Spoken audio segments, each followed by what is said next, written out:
Thor's summer review has been on hold for quite a while now, so today, let's take a comprehensive and detailed look at it. At the same time, I've also managed to borrow two other dual-screen handheld consoles from a friend for comparison, this DS, and of course the Fangtang Alliance. In this installment,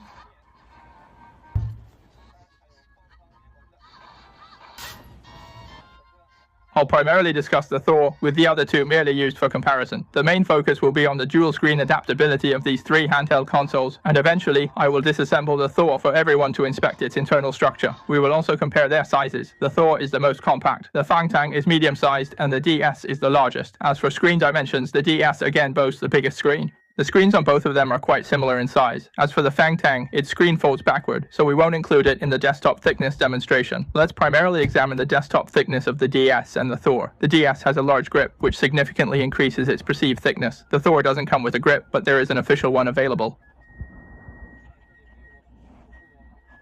Official grip. You have the option to purchase it, and I'll demonstrate it to you in a moment. Next, let's examine the screen opening and closing angles for both devices. The DS screen offers a stepless adjustment mechanism, although it is a bit tight. The hinge on this device is quite rigid.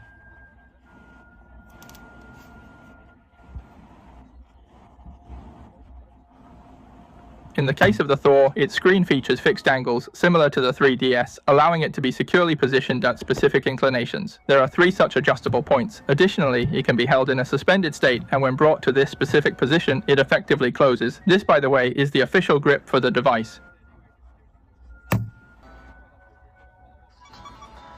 You can insert it from the bottom. It also comes with an adhesive, but I'm choosing not to use it, as it already fits quite snugly. When you're playing games, your left and right hands can comfortably hold this rather rounded grip. All the necessary bottom openings are present, such as the volume up-down controls, power button, and Type-C port.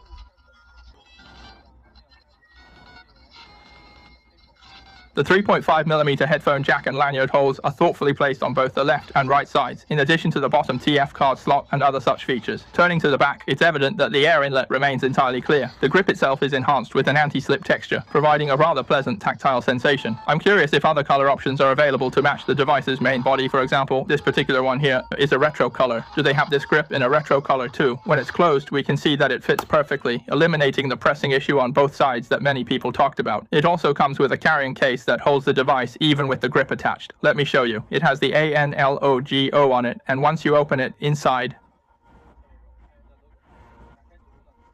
there's ample space, so you can easily place the Thor with its grip into the carrying case, which is quite nice. Now, let's examine their weights. Some of you might not have seen the Fangtang, and thus might not know it can transform. I'll demonstrate its transformation here for everyone to see. Its screen folds backward, which is why it wasn't included in the previous comparison.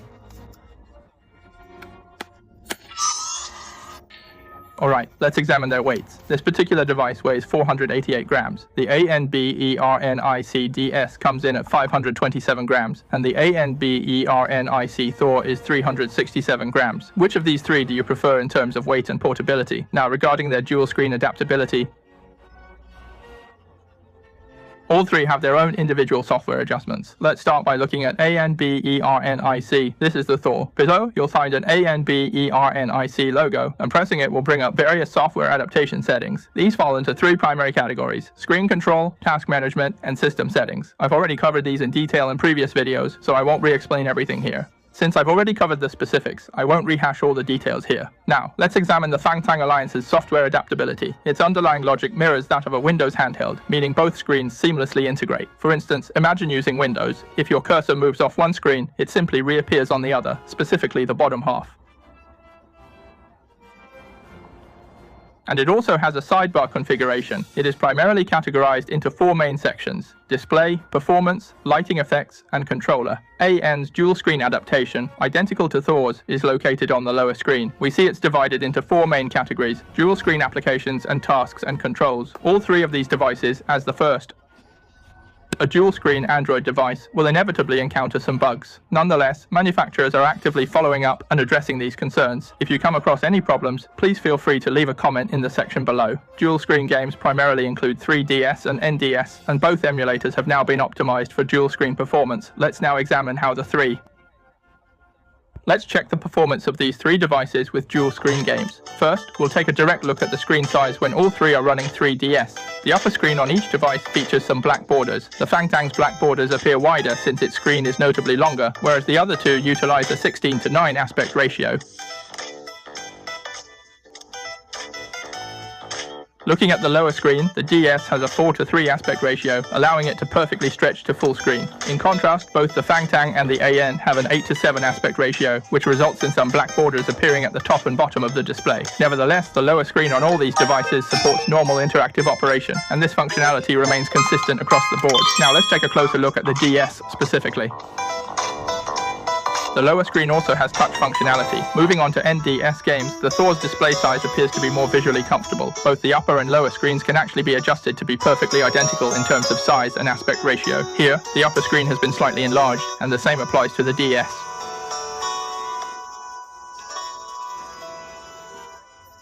The upper screen is also somewhat larger, and its bigger screen really enhances the visual experience, making it much more impactful. The Fangtang, on the other hand, has wider black borders on its left and right sides, and the top and bottom borders are also stretchable. It's truly a matter of personal preference, isn't it? Its NDS support is also quite good, and this lower screen is also... They're all touchable, and their functions are all normal. For these three companies' dual-screen games, each currently has its own unique solution, and their functionalities are all operating correctly. Now let's open up this Thor and take a look at its internal structure. With the screws removed and a quick slide, the interior is revealed, so let's check it out. The inside is still very well organized. At the top, we have its cooling fan with 37 blades, along with hall triggers and these two hall joysticks. Every cable is neatly organized within its own cable slot and further secured with a plastic cover plate. The sound chambers for both the left and right speakers look quite sizable. The 6000 mAh battery is situated right here, contributing to the internal structure. It's notably compact, and for cooling, it includes heat pipes. From this vantage point, you can clearly see the heat pipes for its cooling system. So, how do you all feel about the internal build quality? Having reviewed these three devices, which one resonates with you the most? Personally, I lean towards the Thor. Its device size and faithful reproduction are quite impressive. In terms of performance, these devices can definitely run 3DS and NDS games, so you don't need to worry about that. This concludes our video for today. If you have any further questions, please leave them in the comment section below. If you enjoyed this video, please give it a like and a comment to show your support. Look forward to new vlogs every day.